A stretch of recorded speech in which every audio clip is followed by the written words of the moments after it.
heart of a contact is a piezo disc.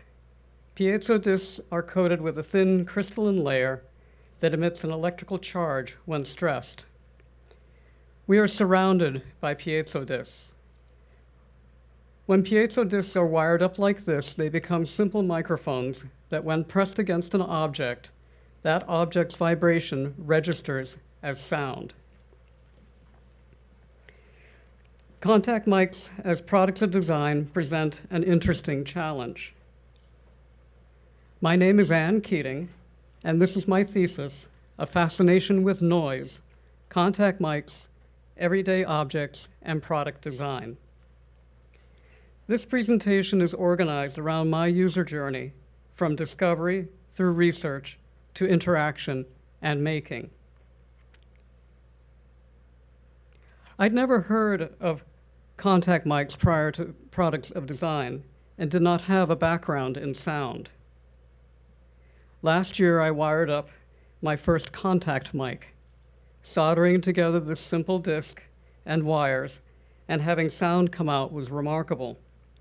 The unexpected sounds everyday object revealed was magical. When I placed my mic in my kitchen drawer, it sounded like this.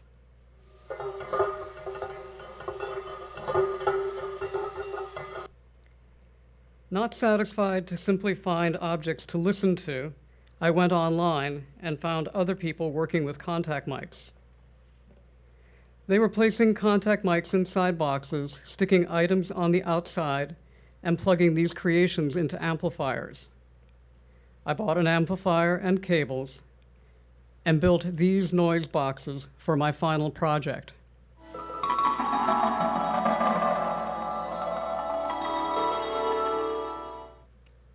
I didn't stop there. I went from soldering a contact mic to building a circuit to designing this noise box, all in service of this curious sound. I was inspired as well by the community, challenges, and creativity that surrounded it. This small piece of technology revealed literature on everything from sound art to noise. I read about how to build guitar pedals and read and watched films about circuit design and electronic music. During my research, I was able to speak with noise and performance artists, musicians, educators, builders, and designers. Where this led me was to a deeper appreciation for the context for the use of contact mics, specifically to understanding the difference between noise most people dismiss and noise as a creative medium. Noise as a medium is not new.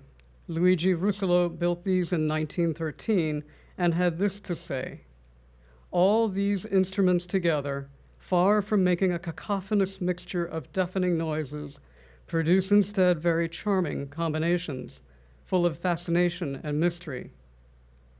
Repeatedly, my subject matter experts spoke of their ongoing surprise and delight with contact mics. It has this connection to the material, and it's still surprising. That's the weird thing. When you've done that several times, why is it still there? A kind of magic when you touch it to an object, and this is how it sounds. I seem to have lost presentation.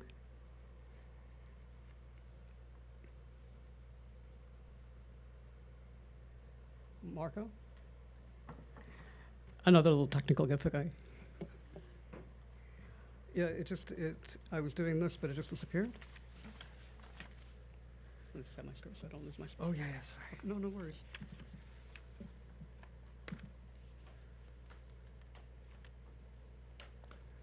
The sounds are so hidden that the presentation disappeared.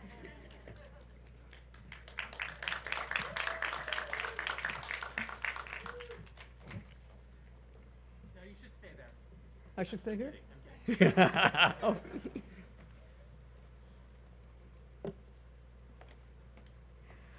I began my first project with the challenge of how to get this sound out to people without the requirement of gear or soldering.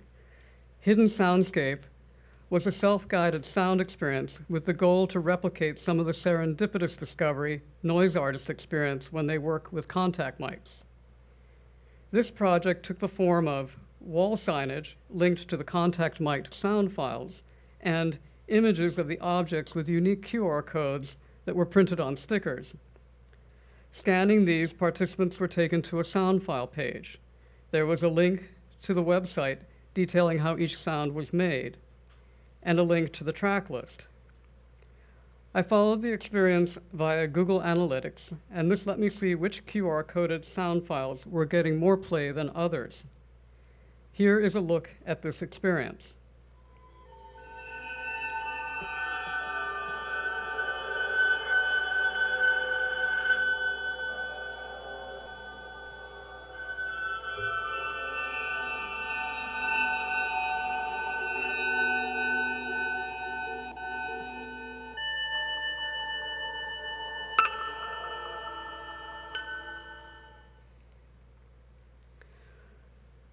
While printing the stickers for Hidden Soundscape, I thought more about analog sound. It's easy to dismiss analog sound with today's digital interfaces and streaming music. But guitar pedal effects builders rely on analog sound circuits, and they are accessible to makers as well. In my research, I'd seen contact mics paired with analog circuits. Michael Winchester's holding more than a contact mic box in his hand. Inside, there's a hand-wired circuit he's designed to bring out the fullest sound possible. Bare contact mics aren't ideal. They pick up a full range of audio frequencies. But because of something called impedance mismatch, much of this is lost by the time it reaches the amplifier. And this was the physical design challenge that I'd set my mind to. Expensive, off-the-shelf preamps solve this impedance problem, but also require extra gear. I saw that people either settled for the raw contact mic sound or tried, like me, to build their own preamps from circuits found online. I thought about how my circuits could have been easier to build, and this led me to my next project. Building circuits is actually fun, but it can be frustrating, too, due to conflicting, inaccurate information found online. I envisioned a platform called Toymaker. Toymaker is a service that would provide mentoring for new analog sound circuit builders. I started with thinking about how to bring toymakers, or knowledgeable experts, together with novices, or new kids, to analog circuits. This is not just a niche need. In our digital age, a working knowledge of analog circuits holds vital design and problem-solving skills that are essential for digital circuits design. The Toymaker service provides a way to ensure this knowledge is preserved and passed along. This is how Toymaker works. New users to the service take a survey and then, armed with a simple textbook, are matched with a mentor, whom they work with in real time over Zoom. This service grows out of the loss of a dedicated analog electronics hobbyist culture with its magazines, companies, and parts stores. Analog hobbyists haven't completely disappeared. This is the current competitive landscape made up of DIY, internet forums, and YouTube. A recent survey reveals that many hobbyists do not have a professional background in electronics, and half are self-taught. When I conducted user testing with a group of novice electronic builders, all reported that they only occasionally found online instructions clear enough to build successful projects. Building my circuit, I thought it might have been useful to have all the information a new circuit builder needed in one spot. I designed a solution based on this circuit and incorporating a novice user guide. Circuit builders share instruction sets online that look much like this one. One problem for novices, however, is that it's not entirely clear what's actually going on in the circuit, and also a vital part can be hidden by a finger or tool. It's helpful to understand what the circuit inside the box looks like. and at first it looks pretty confusing. But understanding how the circuit looks physically on the breadboard and on an electrical schematic side by side can help. This gets easier when we isolate the signal traveling through the circuit from the contact mic to the speaker.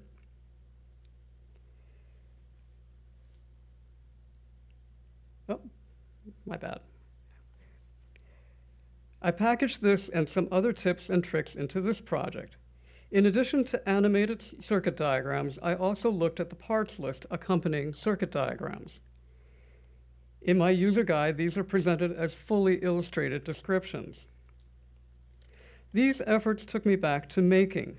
While working on my preamp circuit, I thought about noise box design. This led to my next project. I looked at what other builders and boutique guitar pedal makers were offering for sale. One product in particular caught my eye.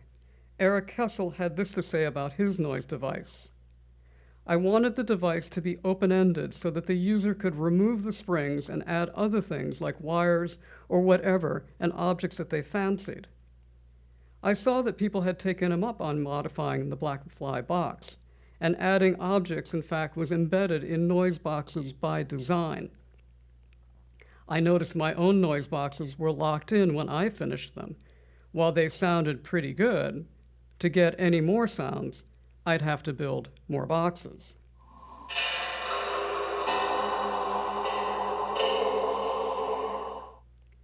Sketching ideas for a new box, I thought about how objects could be attached.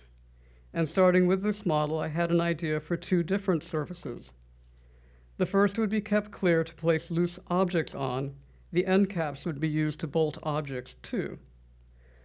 The box could be easily disassembled as needed. 10 screw mounts on the end caps were placed to permit hardware to be easily attached, allowing for many combinations.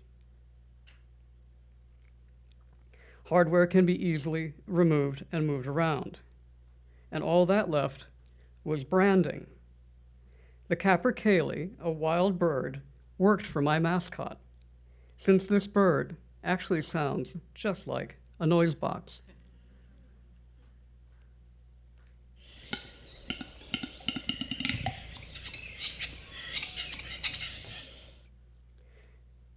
Here's a look at the capercaillie box.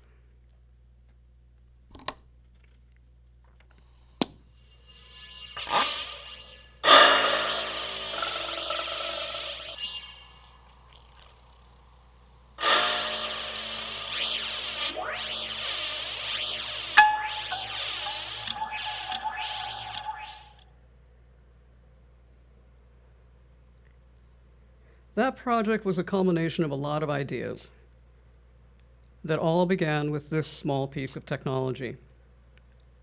Looking back, there are three themes embedded in this thesis: access, technology, and listening. I began this journey without a background in sound. Accessibility is embedded in contact mics and noise boxes. Anyone can pick up a contact mic and make interesting noises with it. It's a paradox that classically trained musicians can use these tools to extend their practice, but non-musicians can also have a rich sound experience with them as well. In my projects about circuit building, I was aware of how much we are surrounded by digital, locked-in, and disposable devices. Yet we are at a distance from understanding how these work. Looking inside my cell phone, I can't understand how it works. And when held up to this, analog circuits seem less of a niche and more like an important skill and pursuit to preserve. Lastly, thinking about my personal experience with contact mics, I find myself asking the what if pandemic question. My version of this goes something like this: would I have gotten into contact mics like this if it hadn't been for lockdown? My experience with contact mics is indelibly linked to the change in sound during the pandemic. In lockdown, everything sounded different. In the absence of street life and traffic, quieter sounds were revealed. The suspension of live music and performance added another silent layer to this. The contact mic'd sounds from quiet objects filled this vacuum for me as I worked in my bedroom building noise boxes. And this sums up my fascination with noise. Thank you.